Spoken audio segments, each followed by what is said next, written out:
আমাদের দুনিয়ার কল্যাণ লাগবে, আখিরাতের কল্যাণ লাগবে, আর সকল কল্যাণের মালিক হচ্ছেন মহান আল্লাহ সুবহানাহু ওয়া তাআলা।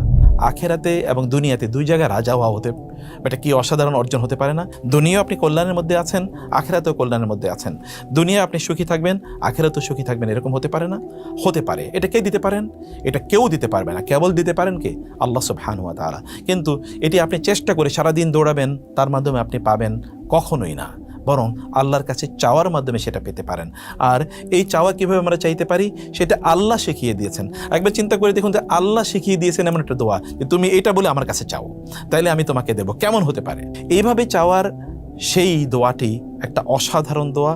আমরা সবাই হয়তোবা বলি, কিন্তু আমরা বুঝে শুনে হয়তোবা বলি না। সেই দোয়াটি আমরা শিখে নেব ইনশাআল্লাহ। চলুন একটু দোয়াটা আমরা শিখি। আল্লাহুম্মা, হে আল্লাহ, রব্বানা, আমাদের রব, আতি না, আমাদেরকে দিন, ফিদ দুনিয়া, দুনিয়ার মধ্যে, হাসানাতান, কল্যাণ, হাসানা, দুনিয়া আমাদেরকে কল্যাণ দেন, সকল কল্যাণ, যত কল্যাণ আছে সব কল্যাণ দেন। ওয়া, এবং ফিল আখিরাতে, আখিরাতের মধ্যেও, হাসানাতান, কল্যাণ দিন। ওয়া, এবং টি, রক্ষা করুন না আমাদেরকে, আযাবান নার, জাহান্নামের আগুন থেকে বাঁচান। চিন্তা করে দেখুন, আপনি দুনিয়াতে ফেরাউনের মতো প্রচুর পরিমাণ প্রাচুর্য, প্রাসাদ ইত্যাদির মধ্যে আছেন, কিন্তু আখিরাতে গিয়ে জাহান্নামে পড়তে হচ্ছে। কি হতে পারে? ভয়াবহ অবস্থা, তাই না? আবার দুনিয়াতে খুবই খারাপ জীবনযাপন করছেন, আপনি ইবাদত করবেন কোত্থেকে? পেটে ভাত নেই, আপনি কি মসজিদে গিয়ে খুব মনোযোগের সাথে নামাজ আদায় করতে পারবেন? পারবেন না, তাই না? এ কারণে রাসূলুল্লাহ সাল্লাল্লাহু আলাইহি ওয়াসাল্লাম বলেছেন, তোমরা তোমাদের ইবাদতের মাধ্যমে জান্নাতে যেতে পারবে না।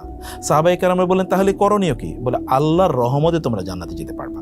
অতএব আল্লাহর রহমত চাইতে হবে আমাদেরকে, আর চাওয়ার জন্য শ্রেষ্ঠতম দোয়াটি হলো এটি। চলুন মুখস্থ করি। আল্লাহুম্মা রব্বানা আতিনা ফিদ দুনিয়া হাসানাতাও ওয়া ফিল আখিরাতি হাসানাতাও ওয়া কিনা আযাবান নার। চারটি অংশ। তাহলে কি হলো? আল্লাহুম্মা, এতটুকু। রব্বানা আতিনা ফিদ দুনিয়া হাসানাতাও ওয়া ফিল আখিরাতি হাসানাতাও ওয়া কিনা আযাবান নার। চলুন আমরা আল্লাহর কাছে এই দোয়া সবসময় করতে থাকি। হে আল্লাহ, তুমি আমাদেরকে দুনিয়ার কল্যাণ দাও, আখিরাতের কল্যাণ দাও, এবং জাহান্নামের শাস্তি থেকে আমাকে বাঁচাও।